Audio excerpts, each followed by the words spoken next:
Welcome back to Science Modernizers. Welcome back to this video. Today we are going to see the theory of quadratic equations, and this is going to be the last video on the theory of quadratic equations. For the other two lessons, the link will be dropped on the description, so you can check them out to understand the theory of quadratics better. So we are going to begin with our lesson objectives. So at the end of this lesson, the learner should be able to 1. Form quadratic equations when the roots C, alpha and beta are given.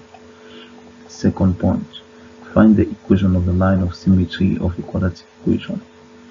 Third point is to find the maximum or minimum value of a quadratic equation and understand when you will get a maximum or a minimum value. Next, and finally, you learn how to sketch quadratic functions without the use of calculus such as differential methods, etc. Okay,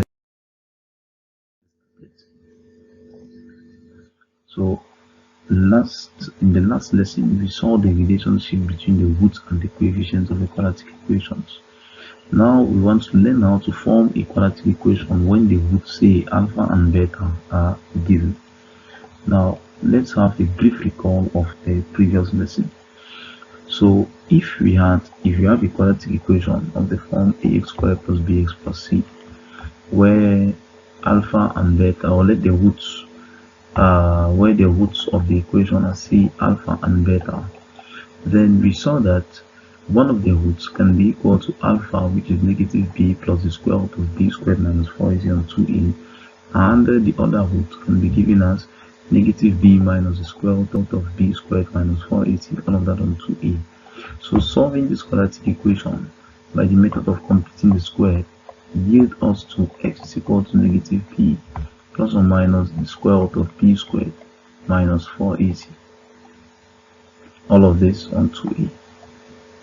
And so when these particular values are known as the root of the equation, and if these are the roots of the equation, we can split the roots into two. We have the plus aspect and we have the negative aspect. So these are the possible roots, the alpha and beta. Okay, so now let's continue having the recall of what we saw in the last lesson. So we saw that the sum of roots, abbreviated as SOR, which is alpha plus beta, gives negative b on a. And also the product of roots, which is abbreviated as POR, is given by alpha beta, which is c on a. So the derivation of these formulas are seen in the next video, and the link is dropped in the description. Now let's learn how to form a quadratic equation when these two roots, alpha and beta, are given. So our point of interest is alpha and beta. So what happens when they are given? If alpha and beta are roots of the quadratic equation ax squared plus bx plus c, dividing all through by a, it yields us to this: x squared plus b on ax plus c on a is equal to 0. And so we have that alpha plus beta is equal to negative b on a, and alpha beta is equal to c on a from these particular expressions which we derived in the last video. And so from there we can make b on a the subject of the formula. Making b on a the subject of the formula, we get that b on a will simply be negative into alpha plus beta, and c on a is simply alpha plus beta. So we are going to replace this in our equation in order for us to get to write down this equation in terms of the roots. So replacing in the equation, we get x squared minus alpha plus beta x plus alpha beta is equal to 0. Therefore, any quadratic equation can be written in the form x squared minus alpha plus beta x plus alpha beta equal to 0, where the generality is we have x squared minus the sum of root x plus the product of root equal to 0, where we have alpha plus beta to be the sum of root SOR, and we have alpha beta to be the product of root equal to 0. So this is the general way, or the general manner in which we can write the quadratic equation given the two roots. So once we know the two roots, we can always write down the quadratic equation. Now suppose that we have, let's say we have a quadratic equation, x squared plus 5x plus 6, or we are asked to form a quadratic equation whose integral roots are -2 and -3. So if the roots are -2 and -3, it means alpha is -2 and beta is -3. So what we do is we simply have to find the sum of these roots, alpha plus beta, which is going to give me -5, and alpha beta will give 6. And so what we do is the equation will now be in the form x squared minus the sum of the root x plus the product of roots equal to 0. So what's the sum of roots? X squared minus the sum of root is -5x plus the product of roots, which is 6, equal to 0. So -5 times this negative sign will become positive. So we get x squared plus 5x plus 6 equal to 0. So that's how we can form equations when the roots of the quadratic equation are known. And also we can have several derivatives of these particular expressions. So they can be given, we can be given all roots in order for us to find a new equation which has a new set of roots. So we are going to see all these pertinent examples in our tutorial video. So this is a presentation lesson for us to understand this concept, and in our respective video we are going to see how to explicit all these things. And then we can also have some possible relationships. For example, you can be asked to find alpha squared plus beta squared. Now we have to notice that this expression alpha squared plus beta squared is not equal to alpha plus beta, all of that squared, as students always confuse them. So alpha squared plus beta squared rather is equal to alpha plus beta, all of this squared, minus 2 alpha beta. So in tutorial lessons we are going to have a better view of all these things. Okay, so let's proceed with the lesson.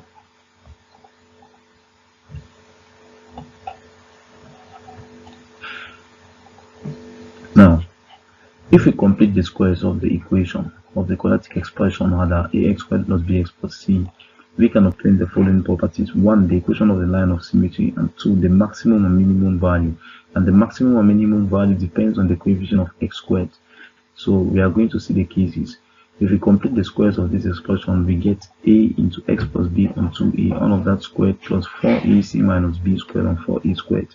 So this is simply completing the squares of that expression. Now solving the quantity a into x plus b on 2a, all of that squared is equal to 0. So we get that x is equal to -b on 2a. So this is called the line of symmetry. So that's the equation of the line of symmetry of any quadratic function. Okay, so let's understand symmetry. This is a triangle, say an equilateral triangle.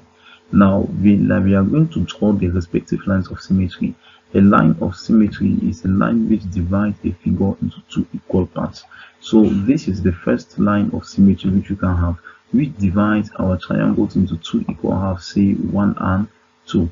Now, is there a possibility for us to get another line of symmetry? Yes. So let's see, we have another line of symmetry which can bisect this triangle into two equal halves in such a way that we have two ends, the one above the line, all this sector, and the one below, all this other sector. So that's the meaning of symmetry. So it divides a figure into two equal parts. Likewise, the equation of a line of symmetry, and that's the third line of symmetry. So let's check this maybe on the side of a rhombus. So how many lines of symmetry does this have? So we see that symmetry means we divide it into two equal parts, and when we look at this figure in total, we can divide it into two equal parts in two ways. So we have the vertical axis and the horizontal axis. Okay, so we can have those two lines of symmetry. Now the next is a square, which can have right up to 4 lines of symmetry as shown. Now the next, we have a star in which we are going to bisect and get the respective lines of symmetry as seen on the screen. Also, for a rectangular body, we observe two lines of symmetry. So that is the meaning of symmetry. Also, the same thing occurs for quadratic curves. If we have a curve of this nature, we can have a line which can be represented as such, which we call the equation, the line of symmetry.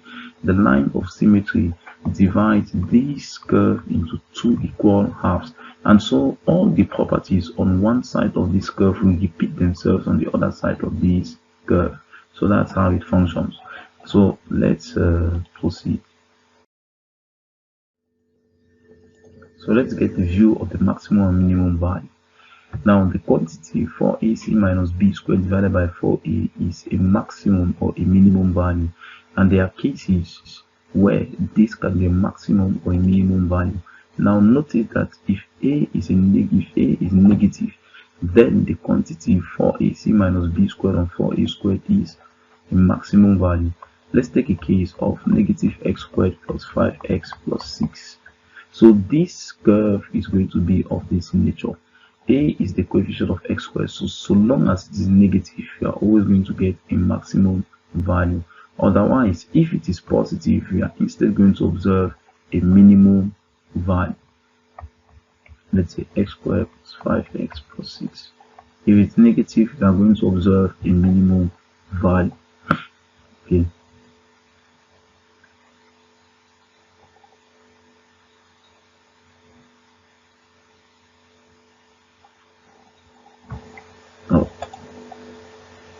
So if A is positive, we are going to observe a minimum value.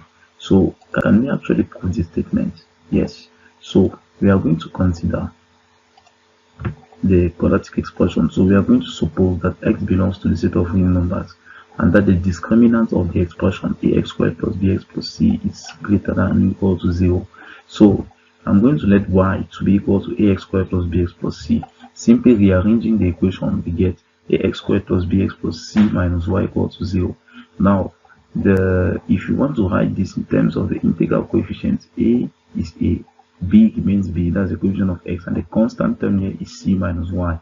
Now, using the assumption that the discriminant delta is greater than or equal to 0, then we get b squared minus 4a times c minus y, since the constant term is c minus y greater than or equal to 0. So the essence is that we want to see the maximum value and the minimum value of the function, and y here is the function ax squared plus bx plus c. So let's make y the subject and see what we get. So we have 4ay, bringing everything on one side, 4ay will be equal to 4ac minus b squared. Now there are two cases which arise when we make y the subject of the formula. The first case is when a is negative, we divide all through by 4a. So since a is negative in the first case and we divide all through by 4a, the sign of our inequality will change from greater than or equal to less than or equal to, because we are dividing by a negative quantity. So it reverses the sign of our inequality. And so since we see that y is less than or equal to 4ac minus b squared, it means that 4ac minus b squared is going to be a maximum value. So let's take a case, for example, x less than or equal to 3. X less than or equal to 3 simply means all values of x below 3, and the biggest value that we can have is 3. So any other value in this set can be negative 1, negative 100, 2, 3, etc. to 1, and so on and so forth. So we observe that the biggest value is x equal to 3, and so 4ac minus b squared divided by 4a is the maximum value. And so when a is positive, we divide all through by 4a. 4a is a positive quantity, so it does not affect the inequality sign. We now get a minimum value. Let's take the same case, x greater than or equal to 4. It means the value starts from 4, 5, 6, and so on and so forth. So we see that the smallest value in this set will definitely be 4. And so we have a minimum value of 4ac minus b squared divided by 4a. So always note that for you to know if the graph is going to open upwards or downwards, we have to know the sign of a. Once the coefficient of x squared is negative, the graph is going to open downward, so it's going to be something of this nature. But once the coefficient of x squared is positive, we have this. So the typical graph, or the typical graph to understand, is the graph of y is equal to positive x squared, and the graph of y is equal to negative x squared. So for positive x squared, we get this on the Cartesian plane as it's 2, 0. So we see that it opens upwards and it continues right up to infinity. And here for negative x squared, so this y equal to positive x squared. For negative x squared is just a reflection of that.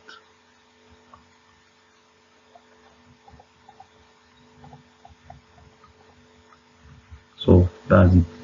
So we see that when the coefficient of x squared is negative, we get a maximum value, and yet when the coefficient is positive, we have a minimum value. Okay, so we have seen how to derive the expression of the maximum and the minimum value.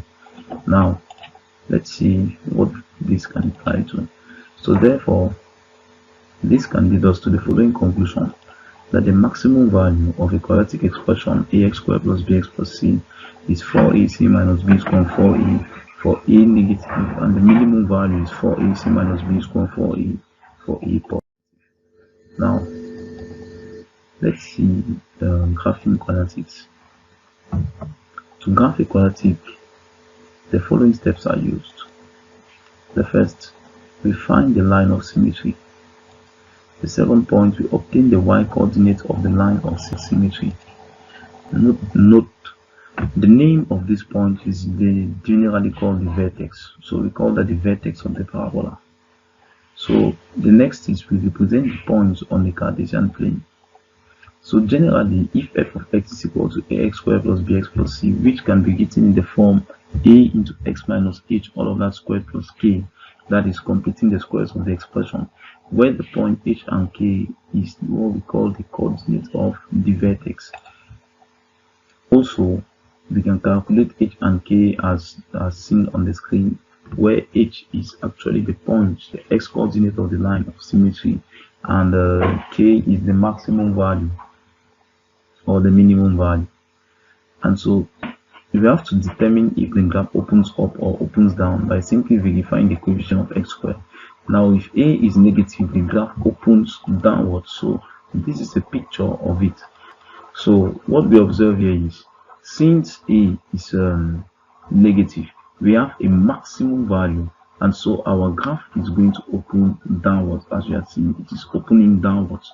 And so if a is positive, the graph opens upwards. So this is what we observe.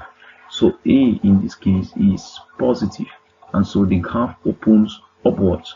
So as we observe, the branches, it falls down right up to the minimum value, then it opens up right up to infinity, and so on and so forth. And so these 2 points in purple is what we call the vertex of the parabola. So it is the point hk. So we simply observe that it falls at the line of symmetry, or the point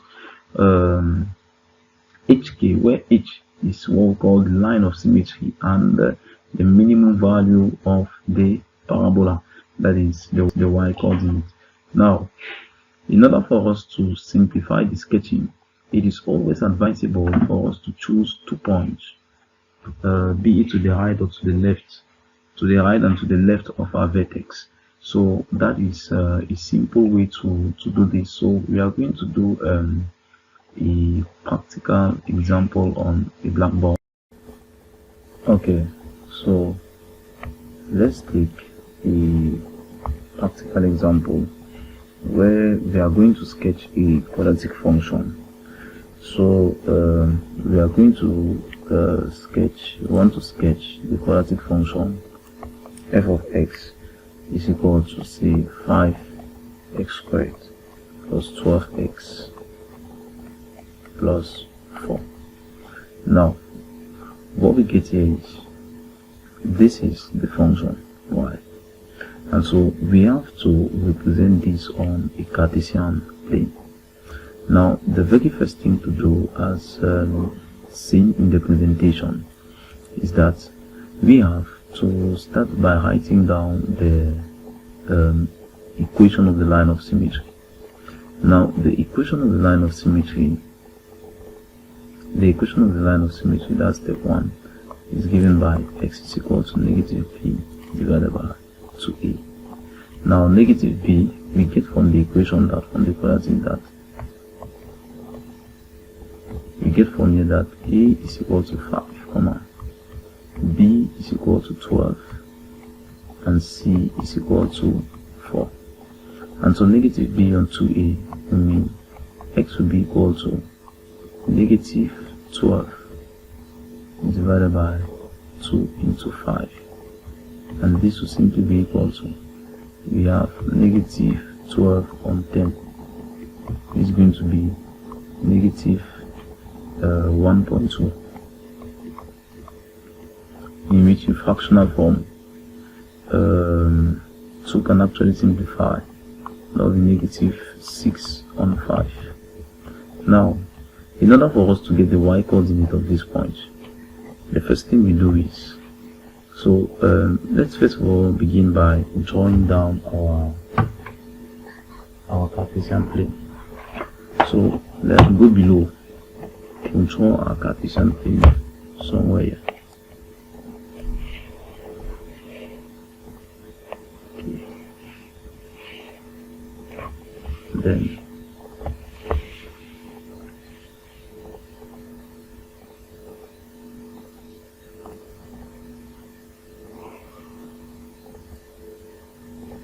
okay, now so this is a typical Cartesian plane.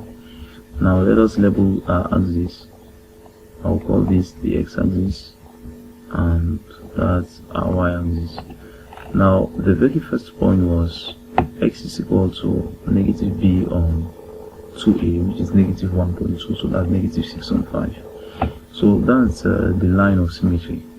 So let's start by representing that line of symmetry on this curve, so that we understand the meaning of a line of symmetry. Let us call this point negative 1.2. Let's say that's the point on the quadratic, negative 1.2. And so the line of symmetry is going to be something of this nature.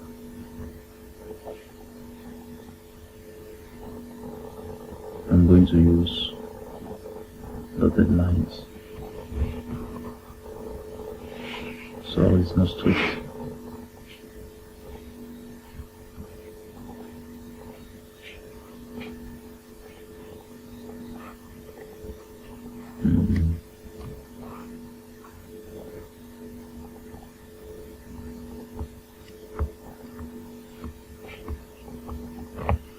So I'm going to use dotted lines, and so this point is the point negative 1.2. So these are points negative 1.2.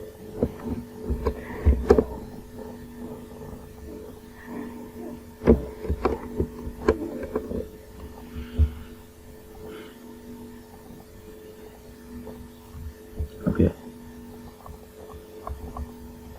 So these are line of symmetry. So that's a line of symmetry. So it can be extended downwards if you wish. Now, the next thing we do is we have to calculate the y value of this.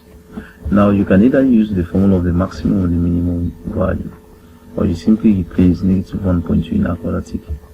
So here I'm going to do the replacement. F of negative 1.2 will simply be, I'm going to replace the fractional part.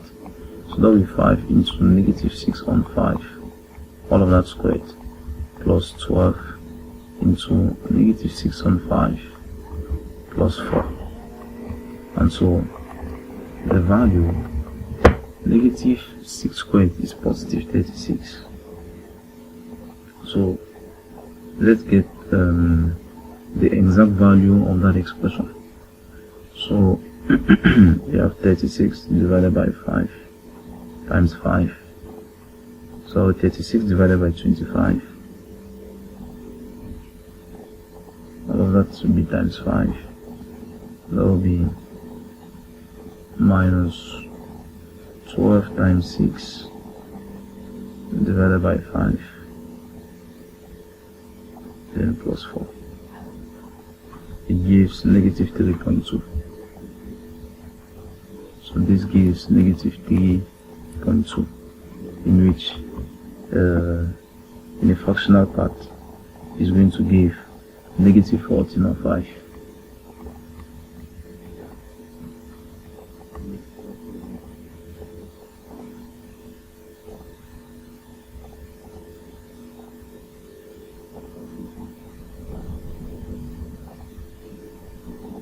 Sorry, negative 1605. Okay, now we are going to represent that point, negative 1605. So let me extend a little bit my line downwards, and so yeah, let's say this is our point, negative 16 divided by 5. So it means the vertex is going to be found here. That's our vertex. Now, with that said, we can now check, is the graph opening upwards or downwards? So we clearly see that the coefficient of x squared a is equal to 5. So it means a is positive, it's greater than 0. So it means it's going to open upwards. So we are going to have a parabola which is moving downwards, which is going to actually turn at this point. And now the next step in order for us to get this was to create a table of values, noting the point of our vertex. Now we have a case like this. We have our table.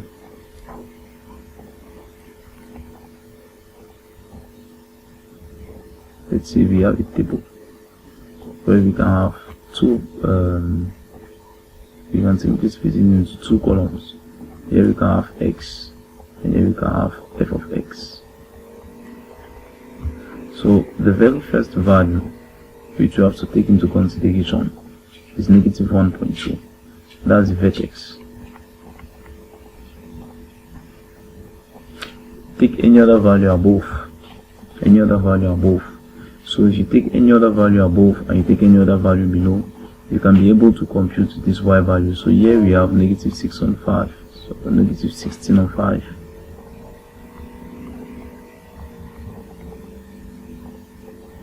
And so we can choose any other value above and below, any other value of our choice. Now it is easier to choose the values that are closer to 1.2, so that we simply observe the symmetry. Now in this case, our vertex is a decimal, so that's how the table is created. Now we choose any values above and below, any value of your choice. I can decide to choose a 0 here. Now I'd set at least 2 in the presentation, so we can choose a 0 here. If I choose a 0, what do I get as a value? So if I substitute 0 inside here, I get only 4. So f of 0 is 4. So here we get 4. Here I can choose my negative 2. Negative 2, if I plug in there, I have negative 5 times negative 2 squared plus 12 into negative 2 plus 4. And so this gives 20 minus 24 plus 4. So what do I observe? 20 minus 24 is negative 4 plus 4 gives 0. So I get 0. So negative 2 gives 0. So if we proceed right in front, we might, since if we proceed again 2 units or 2 values in front of this, we are also going to observe that symmetry is going to occur. Now, so we have negative 2 equals 0. F of negative 2 is 0 and f of 0 is 4. So let's represent these values. So negative 2, 4. Here I have -2 and the point is 0, so it's here. The next point is 0, 4, so 0, 4. So you see that these points are enough in order for us to draw a parabola. So what we do is we link the parabola as such.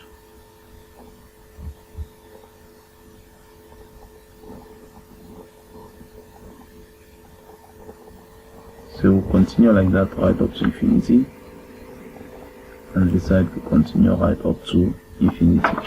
So that's a typical case on how to draw or represent parabolas. So that's how this is done. So in practice, we can actually sketch this sort of parabolas. So we can also get a possible another equation. Let's see, we have x squared plus 4x plus 4. These are f of x, so I'll call that y equal to x squared plus 4x plus 4. The line of symmetry is x equal to negative b on 2a, which is negative 4 on 2 into 1, which gives negative 2. And so it means the x coordinate of the vertex is negative 2. So replacing 2 in order for us to get the respective y coordinate, we have negative 2 all of that squared plus 4 into negative 2 plus 4. So what we get is, this will be 4 minus 8 plus 4, which is 0. And so it means that the vertex has coordinates negative 2, 0. Now let us represent a line of symmetry on our Cartesian plane. Now this is our plane.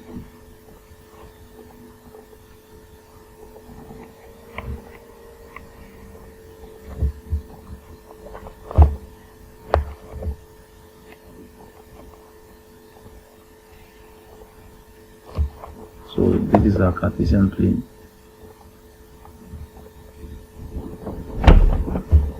So we have y, and here we have x. And so the line of symmetry, the equation of the line of symmetry occurs at x equals to negative 2. So we are going to use this color, x equals to negative 2. So I'll take this point to be my negative 2. I'm going to represent the line as such. Now at that same point equals to negative 2, the y value or the y coordinate is 0. So if we plot the point, is negative 2, 0. So it tells us that negative 2, 0 is the vertex. Now we can create a table of values. Creating a table of values, we can get this. So here I have x and I have y. So we are going to begin with the case of the vertex point. So as I said, we can take 2 values above and 2 values below. So our vertex is negative 2, and so I can choose this negative 2, and f of negative 2 is 0. Here we have negative 3, and here I have negative 4. Here I have negative 1, and the next point is 0. And so if I replace this value, I will begin with 0. When we replace 0, we have 4. When we replace negative 1, we get negative 1 squared plus 4 times negative 1 plus 4. So this gives 1 minus 4 plus 4, which is equal to 1. So we replace, here we have 1. Now since this point, negative 2, 0 is our line of symmetry. Line of symmetry means I'm dividing you into 2 equal halves. So it definitely means that the coordinates of these other points will be the same as the y coordinates of this point will definitely be the same as this. So what do I mean? The 4 will simply replicate itself here, and -3, -1, 1 will replicate itself here. So that's the meaning of symmetry. Now we can verify this. Let's check f of -3. F of -3 means I have -3 all of that squared plus 4 into -3 plus 4, and so this gives 9 minus 12 plus 4. 9 minus 12 is -3 plus 4, which gives 1. So we see clearly. So for the sake of symmetry, any two neighboring points in front, or let's say to the left and to the right of the vertex, actually carry the same value. So that's the meaning of symmetry. Now we will go and we'll proceed by plotting those points. Here I have -3, and here we have -4. -4 plots 4 on the axis, so I will call this point 4. So that's a point, and the other one -3 plots 1, so I'll call this point 1. Then the next is we have -1, which also plots 1. Let me use a different color.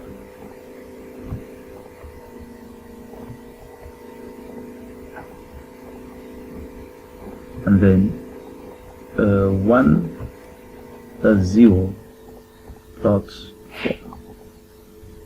And so this is the shape of our quadratic.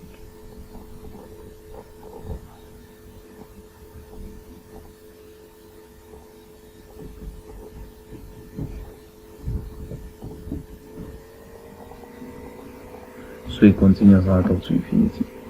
So this is y is equal to x squared plus 4x plus 4.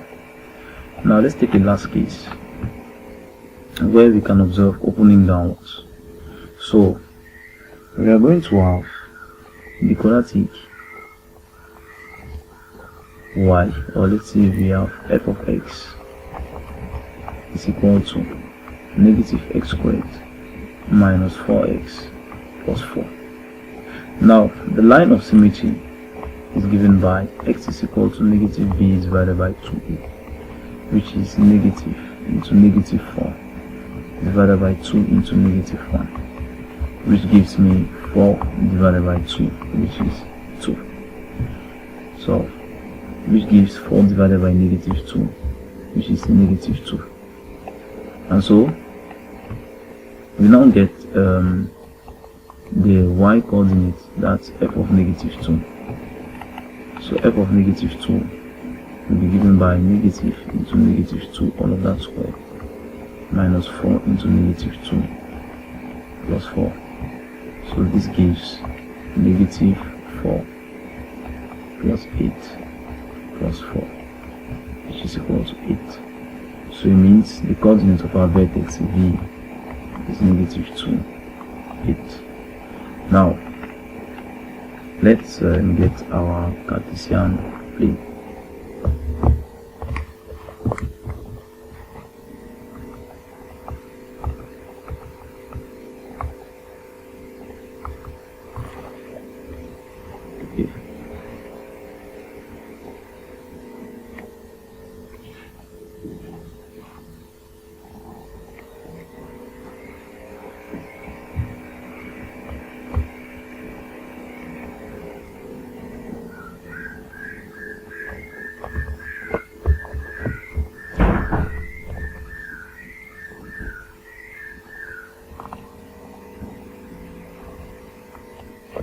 Okay, so this is a typical Cartesian plane, and so this line will be extended right down. Likewise, this other line too can be extended. So that's my x-axis and that's my y-axis. So let's represent our line of symmetry. It occurs at x equals to -2. So here we have it at this point, -2. So it's going to be a dotted line as such.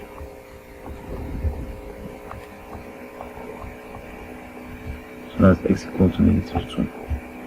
Now the next thing we do is we are going to create a table of values for ourselves. So here I have x, here I have y. So we can use a maximum of 4 points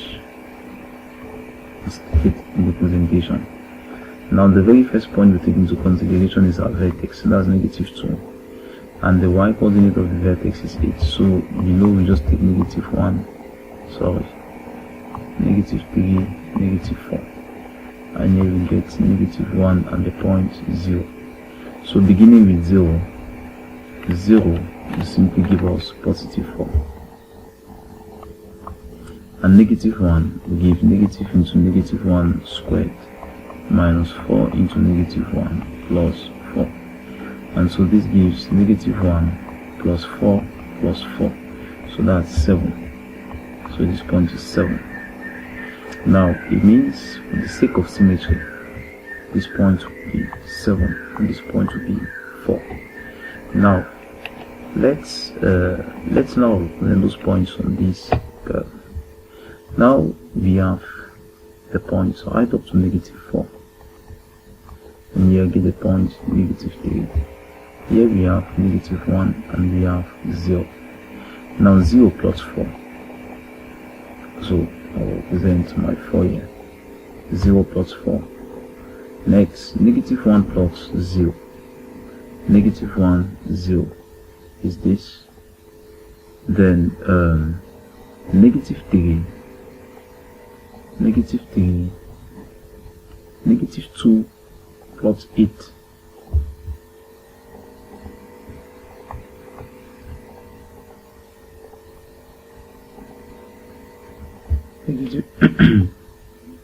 -2 plus 8. Then we get -1 plus 7. So this is a mistake.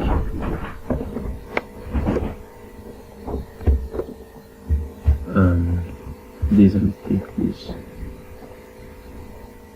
-1 plus 7. So we keep the point 7. This here. Then here we add -2, which plotted 8. -1 plus 7. Let me use a different color.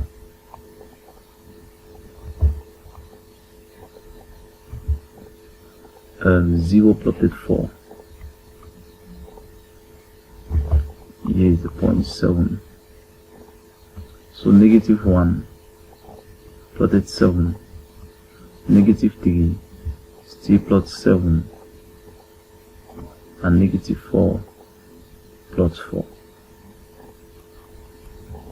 So what we observe is we have the sort of a shape.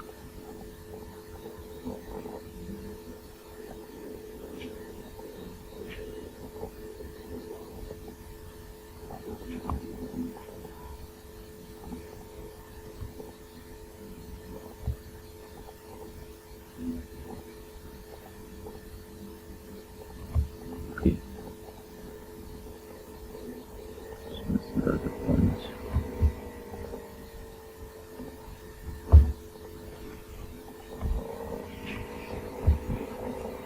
So we see that since the coefficient of x squared is negative, that's a equal -1, it opens downwards. So this is a typical way of sketching quadratic functions. So this is the curve of y is equal to -x squared minus 4x plus 4. Okay.